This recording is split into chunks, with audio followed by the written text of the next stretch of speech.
latest news and views. And here are today's headlines. Thousands of devotees lined up to take part in the traditional pahalik for the image of Jesus Nazarene, which began last night at the Quirino Grandstand. Senator Amy Marcos is questioning budget allocations amid renewed talk of a possible impeachment move against Vice President Sara Duterte. Hundreds of families have been evacuated as FIVOLCS monitors activity at Mayon volcano, warning that an explosive eruption remains possible. The LTO said that the son of transport vlogger James Deacon committed reckless driving not only for crossing a double solid lane on the Skyway, but also for driving an unregistered vehicle. Final preparations are underway in Manila ahead of the Feast of the Black Nazarene, with authorities stepping up safety, sanitation, and crowd control. Here's the report. Manila City personnel have begun cleaning and washing the streets surrounding Quiapo Church ahead of the Feast of Jesus Nazarene. Among the areas cleared were Villalobos, Hidalgo, and Evangelista streets, which usually fill with devotees on the day of Traslacion. Street vendors have also been temporarily cleared from the roads as part of crowd control and safety preparations.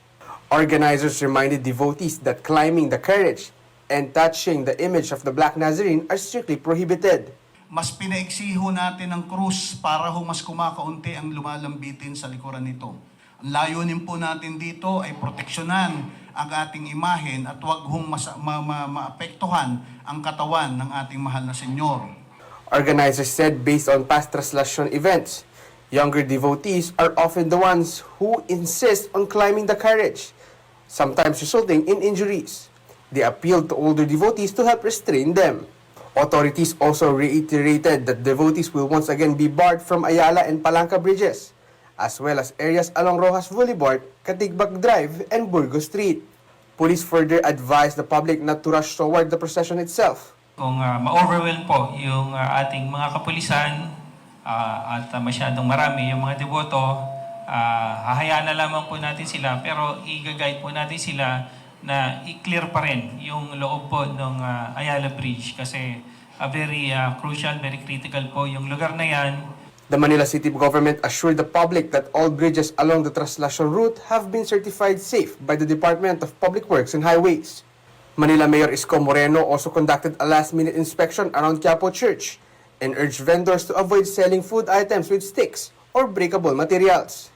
Kung sa ledgi-ledgi lang sila, maaaring uunawain natin sa mga maghaharimunan. Huwag na kayo nagkakalat na mga stick, no, na maaaring makasugat sa mga paa ng mga deboto.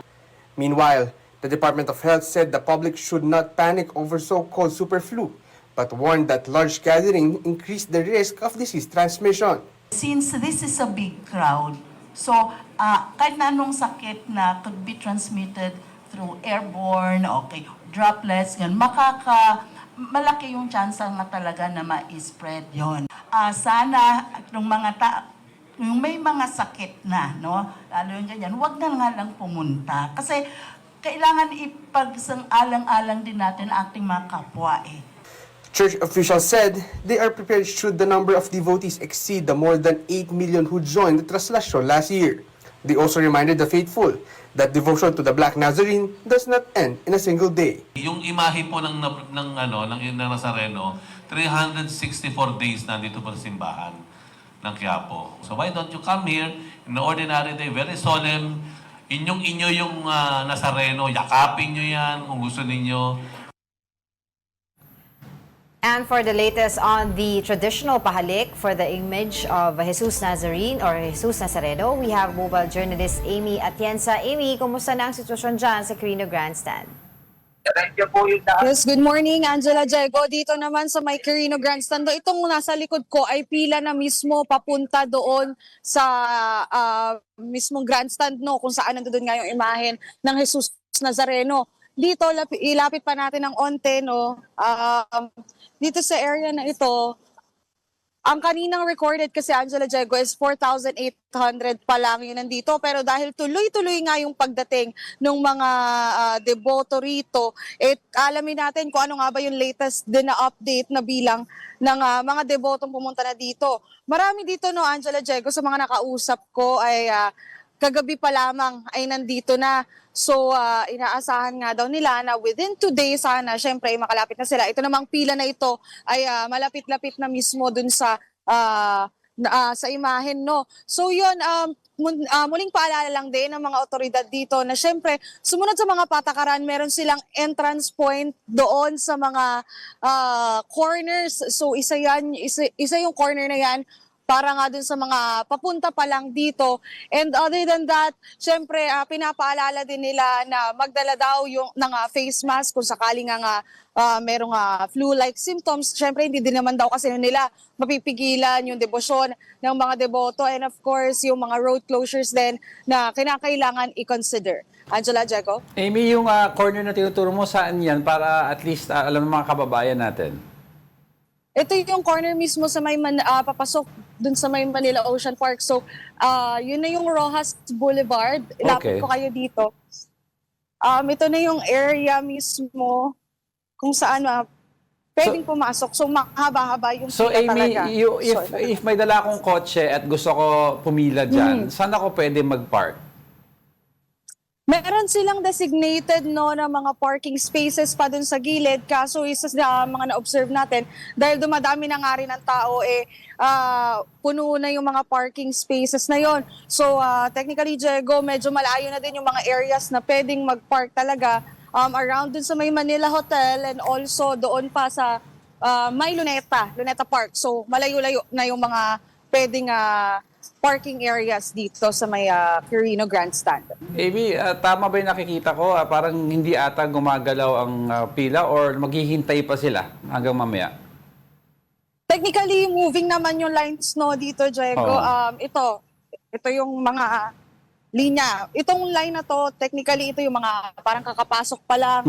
Okay. At yun, paikot sila kasi isa sa mga noticeable actually dito compared last year is mas organized na rin yung naging sistema dito kasi before wala tong mga wires na yan, pati yung mga harang para nga dun sa zigzag lines na binubuo nila. So yan, moving naman yung linya, medyo matagal lang din talaga yung hintay dahil nga sa dami na rin ng tao. And kanina, umikot na rin tayo, may ilan na naghihintay pa nung kanilang mga kasama.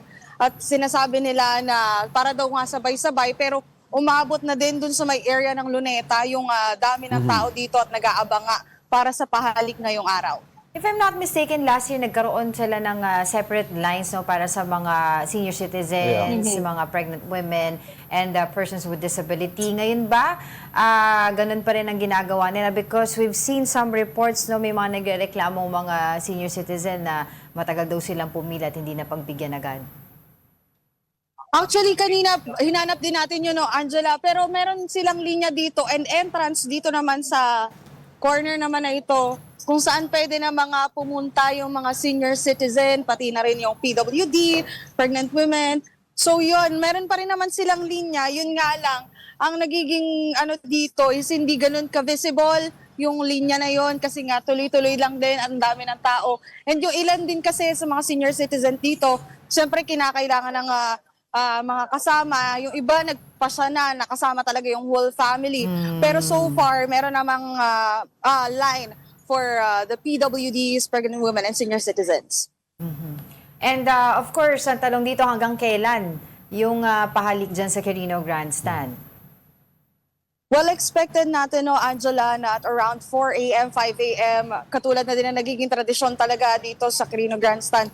Doon matatapos mismo yung events dito. Pero kung pahalik lang talaga, around 10 p.m. expected na meron na ring mga programa at misa na mangyayari nga dito mismo sa area.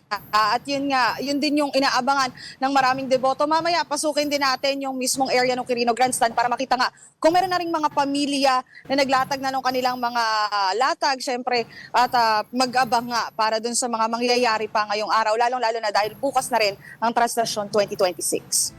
Thank you for that report, mobile journalist Amy Atienza. In other news, Senator Amy Marcos believes that another impeachment complaint against Vice President Sara Duterte may be filed in February. The senator linked the possibility to the 2026 national budget, noting that what she described as a significant increase in funds allocated for social assistance programs. Senator Marcos further claimed she received information that some lawmakers had already been promised so-called soft pork sourced from various social aid programs. Napipilitan lang ako talaga maging malisyoso. Ang totoo, hindi naman talaga napag-usapan sa budget. Pero nung nakita ko, eto nga, ng mga gilingan ng baboy, ayan na, yung mga napakaraming soft na lumobo. Bakit may ganun pa eh? Ang sabi kasi, naniwala naman ako na magiging cleanest budget. Naging sneaky budget naman to. Bakit ganun? So, bakit ginigiling ang pork kundi para pagulungin ang impeachment? Kaya, yun nga, nagtataka ako bakit ganon. Lawmakers are pushing back on claims that government funds could be used to support Vice President Sara Duterte's impeachment.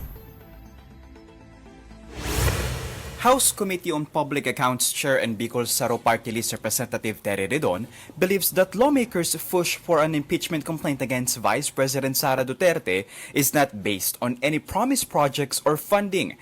Redon stressed that the evidence and grounds presented last year, such as the alleged anomalous use of confidential funds, remain clear and substantial, which is why many supported the impeachment of the Vice President.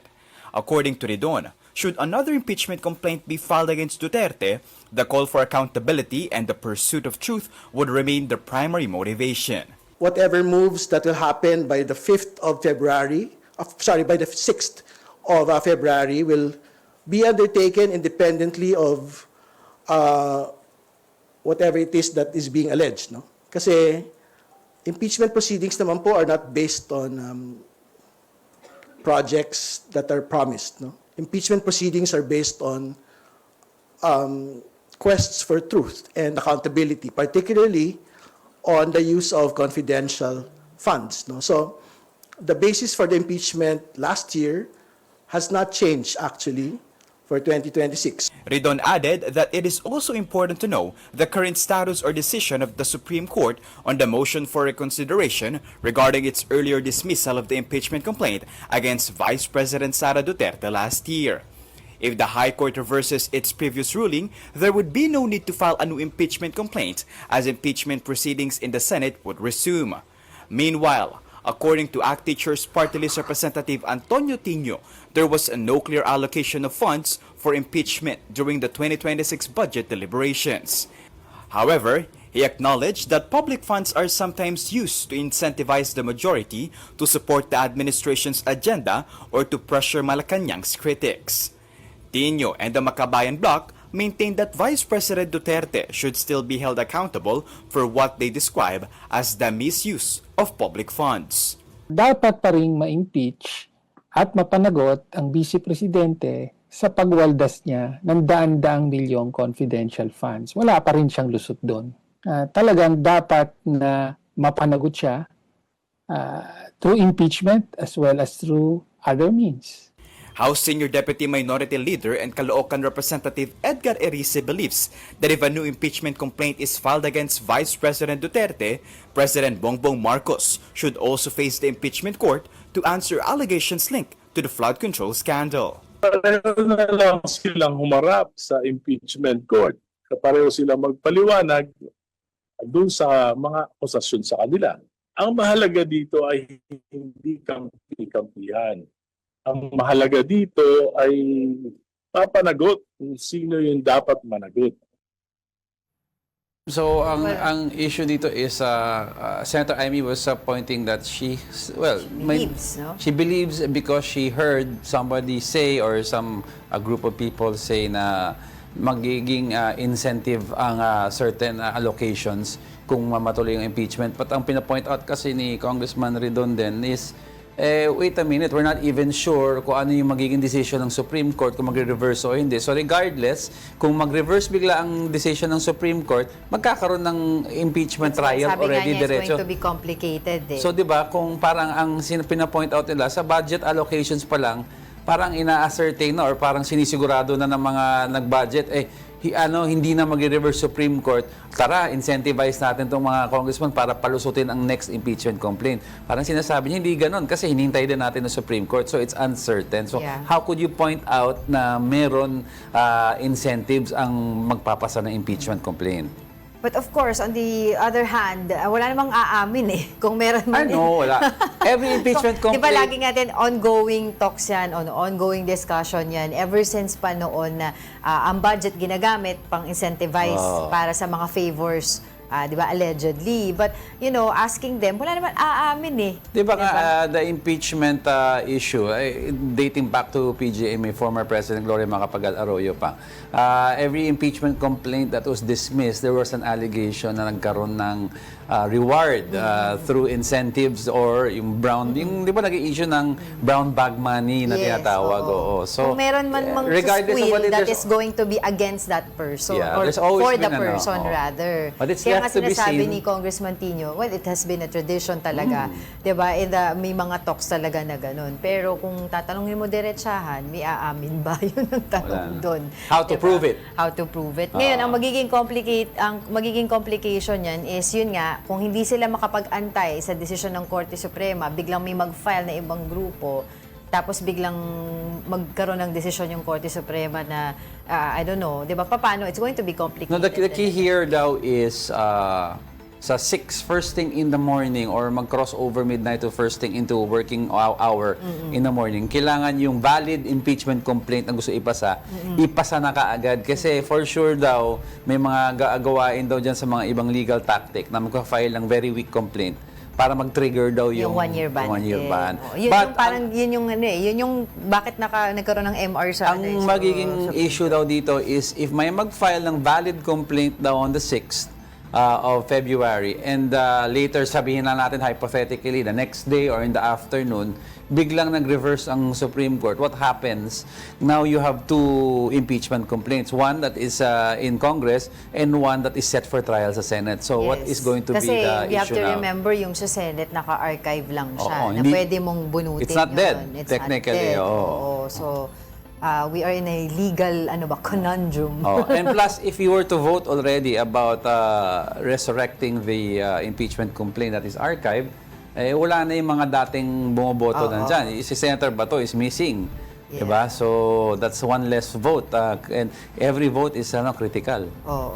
Pero yun nga, I agree with that, yung sinasabi na iba naman din yung usapin, yung pagiging tama at legitimate ng impeachment complaint laban doon sa, yun nga, of course, kay VP Sara Duterte na pinag-uusapan natin today. So, that's a different question, diba, or issue pagdating nga dito sa usapin na to. Doon sa magfa-file ka ba, binigyan ka ba ng incentive, or 'di ba, yung usapin na legitimate ba yung complaint laban sa kanya, 'di ba? Ginastos ba niya yung confidential funds niya nang hindi makatarungan? Nakakalimutan natin yung mga piatos-piatos. Yes, that's another question.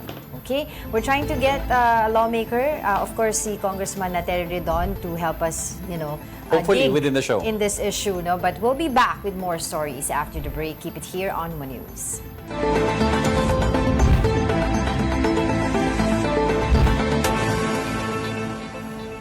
Good morning. You're still watching News and Views here on One News. Of course, we are now be joining by Bicol Saro Representative Terry Redon.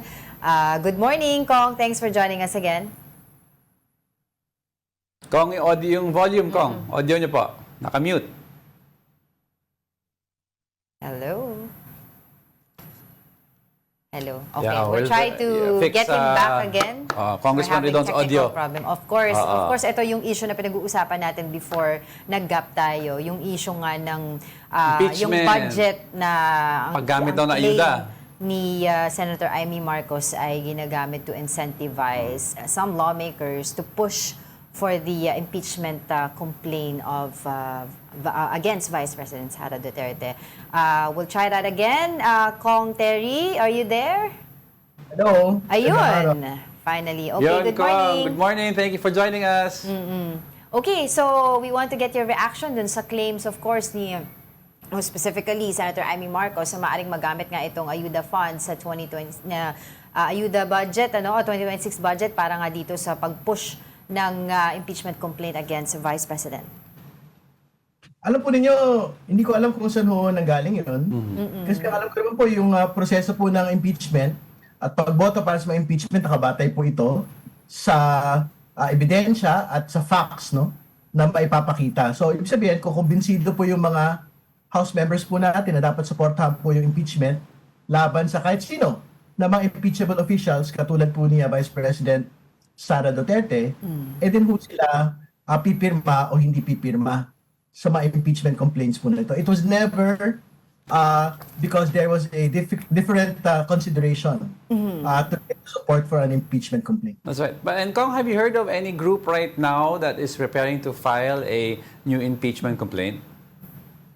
Well, ang naririnig ko lang po yung mga colleagues po natin sa Makabayan Block will be interested, no, in filing an impeachment complaint as soon as the one-year bar is done by the 6th of February. No? So, antabayanan ho natin yun. Pero at this point, sila lang ho yung naririnig po natin. Kasi, ang totoo po, the more important question is, ano yung nangyari doon sa motion for reconsideration? That's right. Korte Suprema. Kasi, sa totoo lang po, as soon as that gets resolved, marami pong mga bagay na mas maayos po nating mailalatag as soon as the one-year bar is finished. No? Kasi syempre, if it is favorable to the House, yung pong MR po na ito, talagang magsisimula na yung impeachment trial at the level of the Senate. That's right. So hindi na kailangan ng second impeachment complaint, no, by Feb. No? Pero kung halimbawa, unfavorable po yun to the House, syempre we will be constrained to implement the new rules that had been laid out by the Supreme Court for impeachment complaints. That's right, Kong. Pero medyo tricky ata yung haharapin ng impeachment complaint this time around, no? Kasi hypothetically, if the Supreme Court does not make an immediate decision at dumikit ka na sa February 6 at may nag-file ng weak impeachment complaint para i-start yung triggering process ng one-year ban, mawawala ulit yung opportunity to file an impeachment complaint. So, ang plano niyo po ba is to have the group at least ready with a complaint in case na pagdating ng 6 wala pa rin yung tugon ng Supreme Court? Well, tingin ko hindi naman po ganun. So we don't want to preempt any moves naman po and by the 6th of February. No? Pero the House leadership will have to decide or the House Committee on Justice will have to decide how to go about it. Kasi dalawang bagay yan. So pagka wala pa hong motion for reconsideration resolution by the 6th of February, ang pwede hong gawin po ng Kongreso will we insist on our old rules kung paano po natin ginagawa impeachment or do we act with prudence and siguro subukan nating sundin yung pong new rules po na gagawin po ng Supreme Court. Para ibig sabihin, if we follow the new Supreme Court rules, kahit po wala nga MR resolution pa, hindi naman ho pwede magpunta na, therefore, sa Korte Suprema, yung pong kabilang partido, to question how we went about the impeachment process once again. I wanted to ask you, Kong, no, in case na kunyari natuloy ang bagong impeachment complaint, tapos February 6 wala pang MR, and a few days later, may dumating ang MR na nag-reversal. What happens then now if the Senate decides to resurrect the archive complaint pero meron kayong bagong dinidinig na impeachment complaint? Ano po magiging scenario dito? Well, syempre ayoko i-preempt yung Kongreso on how they will go about it. Pero I'm quite certain that assumes na favorable to the House. So, ang pwede ko talaga magpo-pause yung impeachment process sa House, no? Kung meron by the 6th. And syempre, we will have to abide by the Supreme Court decision pagka ganun yung mangyari. Again, all of these are hypotheticals. And I think the onus really at this point is not on the House or not on whoever it is, but really on the Supreme Court. Kasi medyo matagal na eh. Hindi ba? The initial decision of the Supreme Court. And yun nga, akala natin sobrang tagal ng Feb 6. Ngayon, we are less than a month. January 8 na po. Exactly. Dun sa pagtatapos po na 1-year bar. Okay, yun nga no, kasi inaantay ng mga tao yung magiging desisyon dito ng Supreme Court. Outside the House of Representatives, meron po ba kayong mga naririnig kung kailan maglalabas talaga ang Supreme Court ng kanilang tugon regarding this motion? Wala pa naman, Wala. pero syempre, alam mo, kahapon, tapos na ho yung bar, no? So, siguro, Hindi na kaluwagan sila mo busy. ngayon. Yung Korte Suprema, alam ko marami yung kaso, ang Korte Suprema, pero I think, very important po yung kaso na ito. Kumbaga, hindi ito simpleng kaso lang dahil talagang po yung mga nag-uumpugang mga sangay, no? Ng gobyerno po yung talagang sila po yung mag-arbiter. So, hopefully, before the 6th, ay meron na pong resolution po ng MR po na ito. Alright, I'd like to ask you yung balik lang ako ng konti kay Senator Amy, no? She was mentioning certain allocations pero hindi siya specific na feeling niya this will be used because nakalink to sa several congressmen who were active in the impeachment complaint last year. Ano pong allocations ang tinuturo niya? Because she was medyo vague. Yeah, would you know?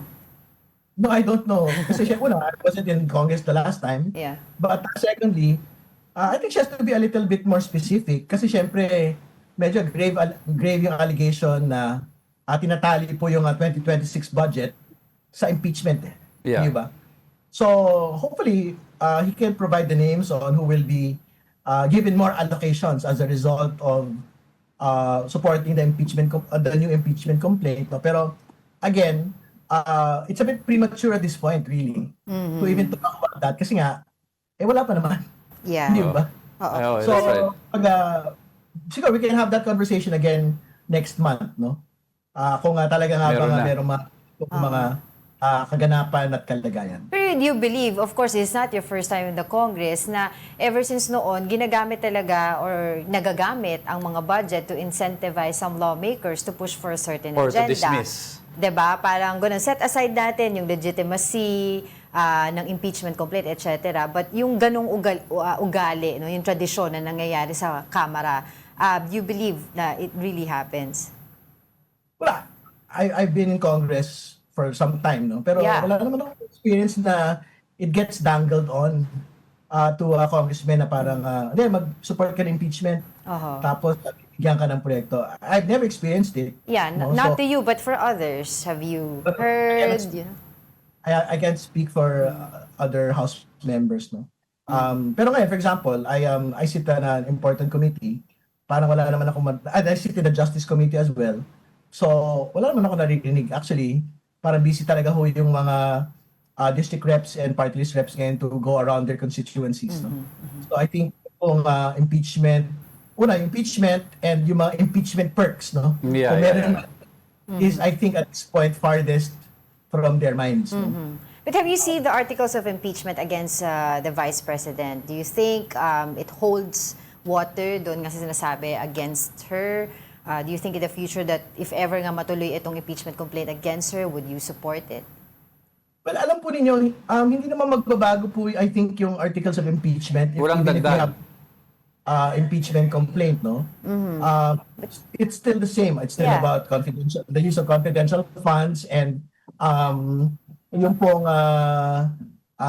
mga threats, no, against the President, the First Lady, and the former House Speaker. So, I think yan pa rin naman ho yung magiging batayan. But, again, it's a new Congress, no? So, we have to be able to talk Okay. Wala ulit yung signal. all of these Yeah. other things. Can you repeat that, Kong? Yeah, medyo naputol po kayo eh. We're having problems with our line now. Kong, can you hear us? We'll try to fix that. Yun, wait. Kong, napuputol po kayo. Pasensya na po. Lumalaban ang linya That's the natin. internet service. Very.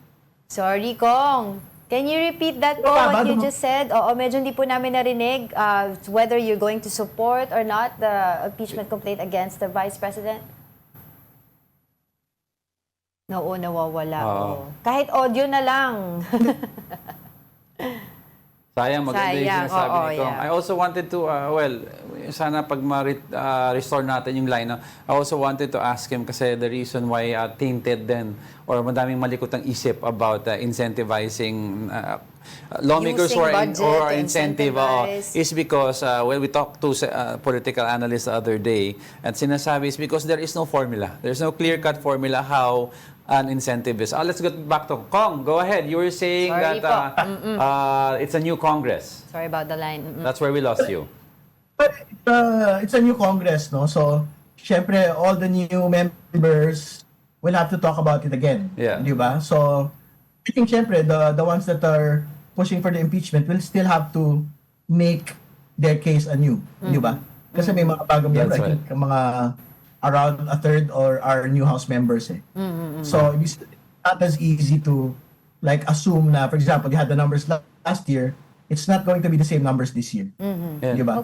I wanted to ask... Ibig sabihin, even if it's the same basis no for filing the impeachment, I think we will still have to present it again to the new House members. Okay. Right. But I wanted to ask you also, Kong, kasi no, the reason why, we spoke to several analysts and several guests, the reason why daw medyo malikot ang isip ng tao na possibly baka incentivize yung mga lawmakers to push for an agenda is because yung mga allotments or allocations, walang clear-cut formula. May mga ibang mas malaki na kukuha, mga ibang mas maliit, mga iba wala. There's no formula similar to that na nakukuha ng mga barangay or LGU na based sa IRA. So do you think moving forward, kailangan pag-usapan kung paano magkaroon ng formula ang allotment or mga allocations? Well, resolving that question is irrespective of the impeachment. I think it's really based on actual need of the districts, on actual need of the constituencies and the provinces. So, kumbaga, yun muna yung pag-usapan. Pero syempre, we have to be very clear na tingin ko naman, among all the provinces, wala namang magsasabi doon na they don't have an actual need. Di ba? So, you have to have a second tiering on which is more important. So, which is why, for example, kaya ka meron mga regional projects, meron ka mga flagship national projects.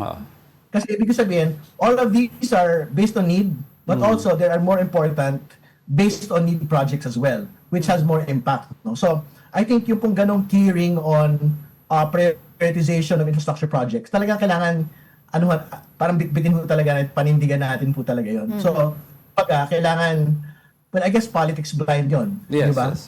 Talagang, kasi may mga nagsasabi, for example, some of our colleagues, ang pakiramdam nila, no, yung mga maliit na probinsya, bakit ang laki na nakukuha nila? Samantalang kami, for example, economic powerhouse kami, contributing this much to GDP, ganito lang yung nakukuha namin. Parang, syempre, the answer to that is, kailangan pahabulin din muna natin maliliit na mga probinsya, right. di ba? Kaya mahihirap yung mga tao. So, kumbaga, very important po talaga the conversation should really be based on need, di ba? And, syempre, needs of the district and then the province and the region and on a national level, kailangan natin i-decide, for example, na, hindi, talagang mahalaga yung, for example, yung tourism development in a particular area. Yeah. Even if it's an economic powerhouse at this point. Di ba? Okay. Pero dahil very important po yung poverty reduction doon, yung mga, I think these conversations can be undertaken at all levels of government.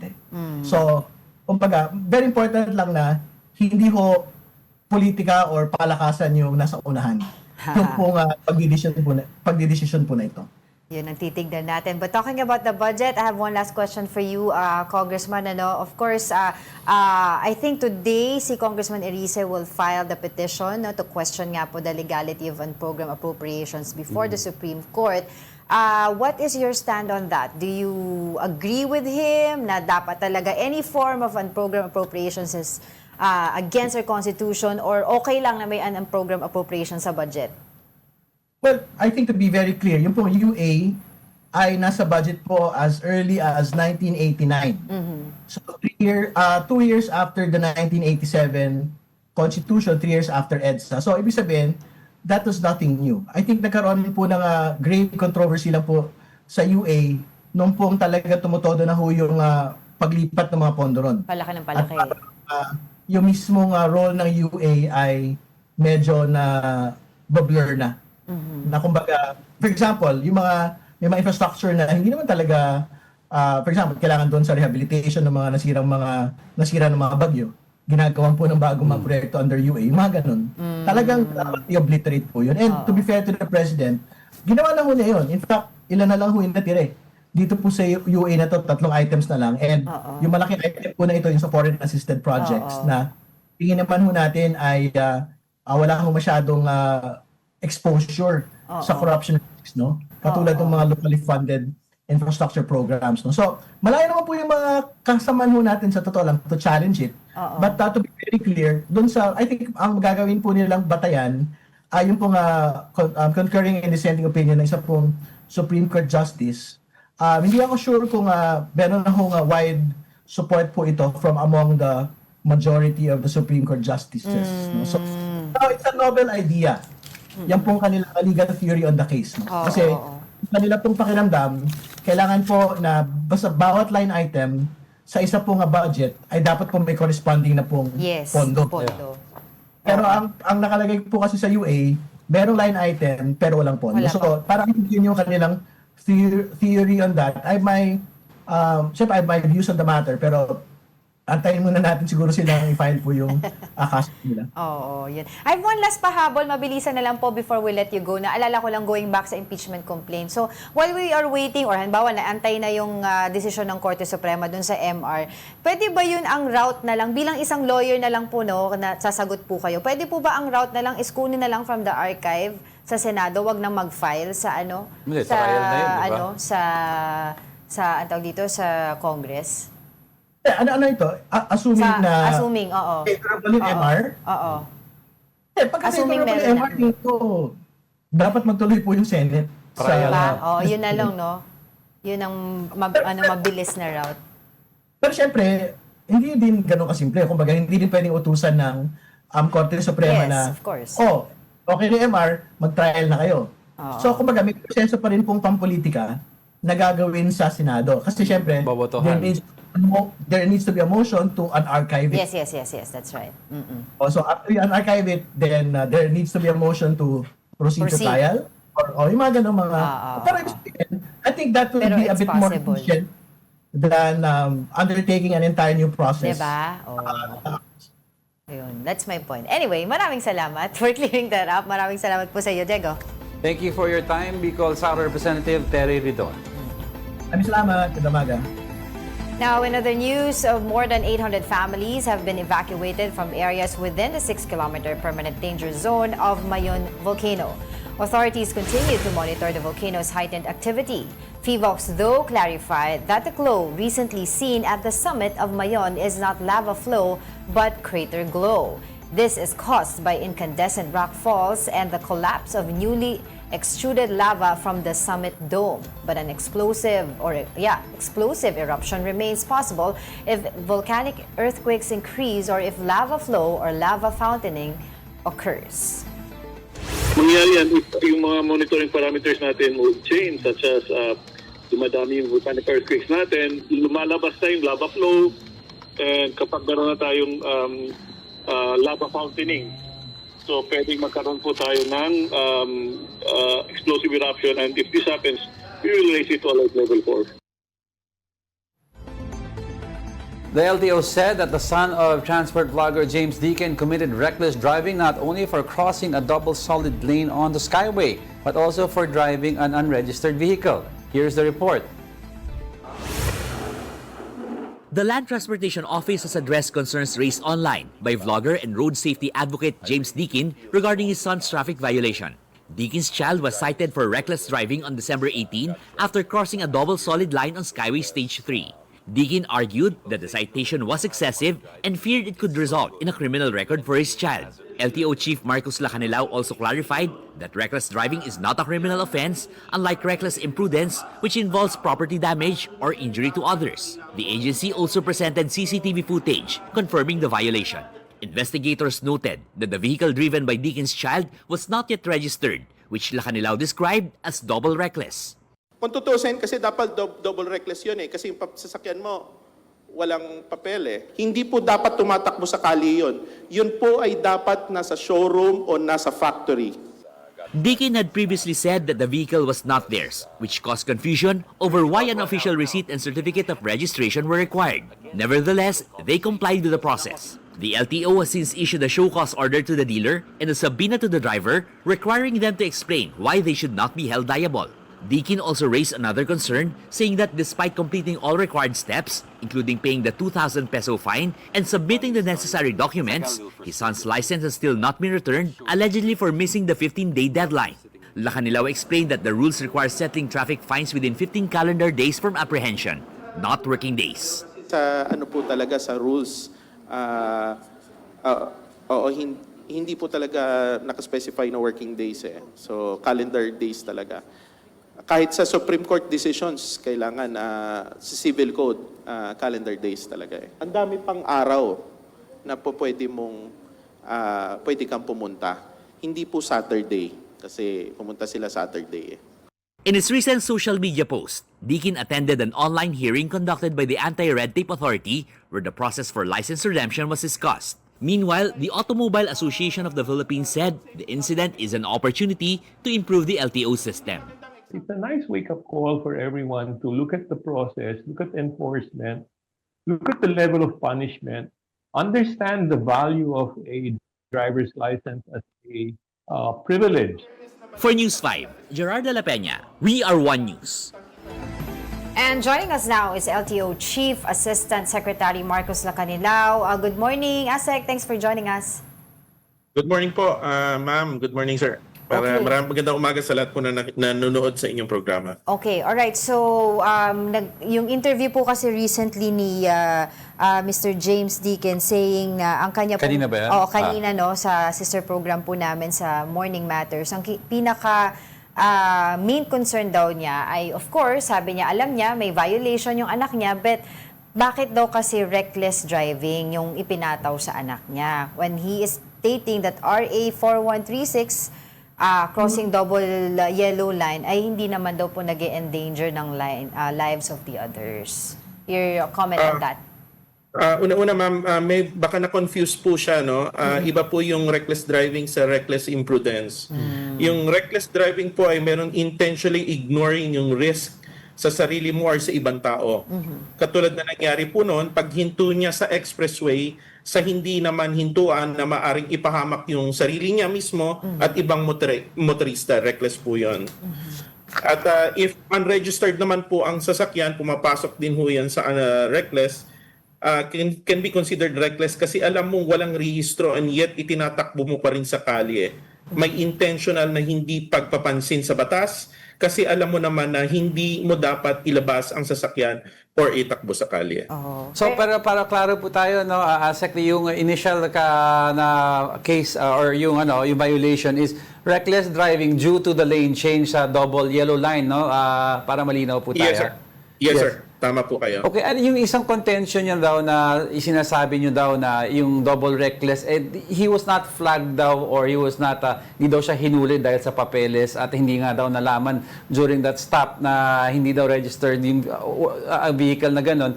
Ang sinasabi niya, bakit bigla ngayon binibring up tong issue when the issue was yung contention lang niya sa initially, yung sa isinasabing calendar days. ASEC, ganito ha, to quote him na lang para mas malinaw po tayo. If it was unregistered, why was it not listed on the ticket? Why was it not picked up on the apprehension? Why did we go to the whole East Avenue process and it was never detected? Yun po yung kanyang pahayag ganito po kanina. yan, ma'am. Unang-una, yung nanghuli po sa kanya, enforcer po ng Skyway, hindi po LTO. Okay. Ang report po sa amin, sabi ng enforcer, total magpapasko naman, yun lang yung nailagay sa ticket niya. Okay. Yun yung sabi ng enforcer. Ngayon naman po, kasi doon po sa post niya, may post po siya bago po itong mga interview na to Yung post po niya, yung gabi na yun na nilabas niya, sinagot lang po namin isa-isa. Bakit daw hininga namin ng ORCR nung kine-claim dito sa East Avenue? Meron naman daw sa system. Actually, wala po sa system. Kasi nga, yung wala pa pong papel yung sasakyan. Kaya po namin inilabas yun. Kasi, nung hiningi namin po yung documents no sasakyan, meron siyang electronic copy na pinadala sa amin. Yun yung electronic copy from the importer to the dealer. Hindi po yung sales invoice para sa consumer. Hindi po So, technically, hindi po siya dapat tumatakbo sa daan. So, yun po yung kadalasan na ginagawa po ng mga ibang dealer. If you remember, na nakapag-apprehend ako ng isang luxury vehicle noong November na same ginagamit for test drive, for review, pero walang kaukulang documentation. So, dito naman, sinagot lang po namin kasi sinasabi niya yung ORCR dun sa unang-una niyang post. ASEC naman dami kasi issue ngayon, ganyan din na yung mga test units for review. Pag ganito po, sino po ang may liability dito? Yung nagpa-review nito, yung agency na nagpa-review, or yung actual driver? Kasi in good faith... Or the car company. No, yun nga. Kasi in good faith, if I were a vlogger, a content creator, assume ko na yung binigay mong sasakyan sa akin, naka-register properly. Pareho po, sir. Unang-una, yung dealer, at saka po yung magdadrive. Okay. Kasi dapat hindi rin po ang dealer na nagbibigay po ng ganun sasakyan. Kasi mapapahamak naman yung nagdadrive. Kasi hindi niya alam na walang proper documentation pa yung sasakyan. And then yung nagdadrive din ho, kasi responsibilidad po dahil holder siya ng mga driver's license. To check the documents. All right. On the recent press con yesterday, he also pointed out na pinakita itong CCTV to the whole country to see, pero hindi naman daw siya nabigyan ng copy nito firsthand, which he thinks violates his due process. Hindi, unang-una kasi sinabi ko nga po, inimbestigahan po kaagad yan. So nakita ko, kasi ang sinasabi niya kasi dun sa unang post niya na hindi naman traffic naman yung traffic naman yung sitwasyon noon nag-change lane lang kaya hindi pa bakit pumasok ng reckless. Tapos na-confuse pa po siya sa reckless tsaka sa reckless imprudence. Totally magkaiba po yun. So ang issue dito kaya po namin nilabas para pakita na yun talaga may violation kaya siya nagka-penalty for reckless. Oo, yun kasi yung kanya nga sinasabi ngayon na hindi daw pinakita sa kanya first hand, at kayo po ay nagpa-press con na po agad. So, why do you think there's a need for a press con like this yesterday for a violation committed by a private individual? Sorry ma'am. Go ahead po. Ang purpose po nung press con is to clarify para po hindi ma-confuse yung ating mga taong bayan. Pangalawa, yung syempre, yung pagmali ng narrative, kailangan po namin sagutin, lalo na kami sa gobyerno, ipaliwanag para maunawaan po ng taong bayan yung mga totoong sitwasyon at para maintindihan din nila. Asek, yung isang issue rin daw yung yung about a 15-day period, yung working versus calendar, Para malinawan po tayo, regardless if it's calendar or working, did Mr. James Deakin or did their camp were they able to comply within the 15-day, whether it's calendar or working? Okay po, hindi po siya nag-contest doon during the 15 days period. Pero paliwanag ko rin po para maintindihan ng taong bayan, Nasa batas po Republic Act 4136 Section 29 na failure of drivers to settle his case within 15 days from the date of apprehension will cause suspension and revocation of his license. Ibig pong sabihin, pag hindi po na-settle ng driver ang kanyang penalty ng 15 days, maaari pong masuspend o mapawalang bisa ang kanyang lisensya. Mismong batas po ang nagmamandate ng 15 days. Hindi po nilinaw sa batas kung working or calendar days. Ngayon po, paano natin may interpret ito pag ganon? Sa batas po, sa batas din po tayo titingin. Okay? Nakalagay po sa ating civil code na kapag hindi po nakaspecify sa mismong batas kung calendar or working days, ang interpretation po natin ay calendar days. Civil code po yan. Ibig sabihin, kasama po dito ang holidays at weekends. Maari pong nagtatanong naman kapag madaming holidays o sarado ang tanggapan, katulad nung nangyari po nung Pasko, lagi pong laging may remedy, laging may remedyo. Kung hindi nyo po na-settle ang fines ng penalty within 15 days or meritorious reason, maaari po kayong sumulat sa aming tanggapan sa Traffic Adjudication Service at pwede nating i-lift ang suspension. Palagi pong bukas ang aming tanggapan para tumulong at humanap po ng way makatarungang solusyon alinsunod po sa batas at sa diwa ng serbisyo. But were they informed of this remedy? Yes, sir. Yes, sir. Yes, ma'am. And did they avail of this remedy, ASEC, before bago sumabog to lahat? No, sir. No, sir. Wala po. And he also In pointed... fact, go ahead. I'm always here in my office. Lahat po pinagsiservisyohan namin, kababayan nating mayaman, mahirap. Kagaya po kahapon, same case, may nangyari pong ganyan. Nakiusap siya, lumampas, pinagawa lang namin ng letter na sulat kamay lang, kumbaga, makailangan lang namin makuha yung dahilan kung bakit. Then pinagbigyan po namin siya. Ganun lang po kadali. Ano, kasi ASEC, medyo magulo lang yung situation for something simple. No? Ang nangyari is may kanya-kanyang interview on both sides. Pero right now, if ever po, and baka nakikinig po si Mr. James Deakin, ano po ang mensahe nyo? Are you willing just to finally settle all of this amicably and quietly? Opo naman, alam niyo sir, ang LTO po, trabaho po namin yan, yung serbisyo publiko, natulungan lahat ng taong mga kababayan po natin. At hindi rin po kami nagtotolerate kung meron pong kasalanan ang mga kasamahan namin sa LTO. Pero kung tayo naman po ay pinatutupad lang natin ang trabaho natin at nasa ayos naman, tinatayuan din naman natin yung mga tao natin. Okay, one last very quick question na lang po, ASEC. Don't you think there's a need for improvement po, no, doon sa inyong mga proseso, no? Dahil of course, he also pointed out yung sinabi po ng ARTA sa inyo na you violated po yung ease of doing business, and we have a lot, no, I've heard a lot of complaints na kapag nakuha na ng ticket, hindi alam ng mga tao kung sa magbibigay ng bayad, ng penalty sila, magbabayad, ayaw tanggapin, etc. So it's hard for them also, no, for yung mga nagiging proseso po, no, ng ever since ng LTO.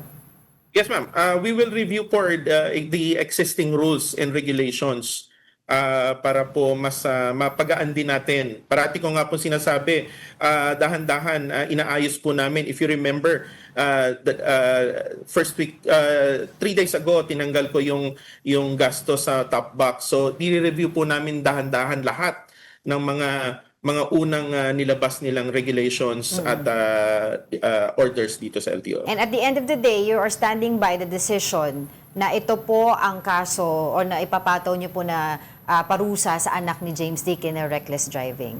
Opo, kaya po yun yung dahilan kung ba't nilabas po namin yung picture kasi doon po makikita may violation po talaga na reckless. Marami po nagsasabi, hindi naman yun yung issue eh.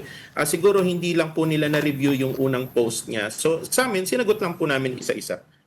Alright, thank you for your time, LTO Chief Assistant Secretary Marcos Lacanilao, for joining us on the show. Thank you, sir. Don't go away because we're not done yet. Stay with us.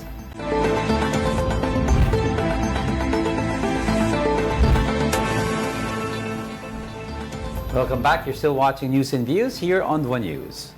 A device gaining attention online claims to help not only with brain development of babies, but also in turning babies to a head-first position before birth. Mobile Journal Fatima Baduria with the report. Nasa bahay bata pa lang ang baby, pwede na raw mag-sound trip.